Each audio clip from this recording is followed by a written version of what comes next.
ہماری ویڈیوز دیکھنے کے لیے ہمارے چینل صراط جنت کو سبسکرائب کریں۔ سورہ منافقون کا تعارف۔ سورہ منافقون مدینہ منورہ میں نازل ہوئی۔ اس میں 2 رکوع اور 11 آیتیں ہیں۔ اس سورت کی ابتدا میں منافقوں کی صفات بیان کی گئیں اور نبی کریم صلی اللہ تعالی علیہ وآلہ وسلم اور مسلمانوں سے متعلق ان کا موقف ذکر کیا گیا۔ اس مناسبت سے اس سورت کو سورہ منافقون کہتے ہیں۔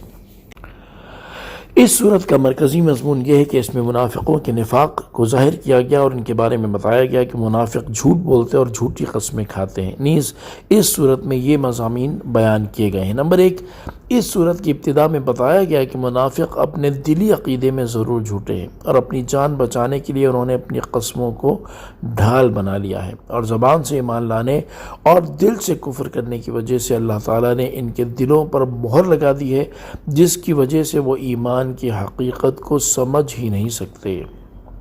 نمبر 2، مسلمانوں کو بتایا گیا کہ منافق لوگ تمہارے دشمن ہیں، لہذا ان سے بچتے رہو۔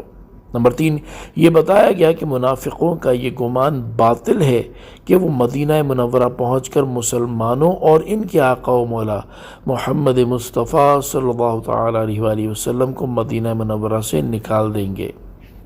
نمبر 4، اس سورت کے آخر میں مسلمانوں کو ترغیب دی گئی کہ وہ اللہ تعالیٰ کی اطاعت اور اس کی عبادت کرنے میں مصروف رہیں، اندرونی اور بیرونی دشمنوں سے مقابلے کے لیے اللہ تعالیٰ کی راہ میں مال خرچ کریں اور اس میں دیر نہ کریں، کیونکہ موت کا وقت کسی کو معلوم نہیں۔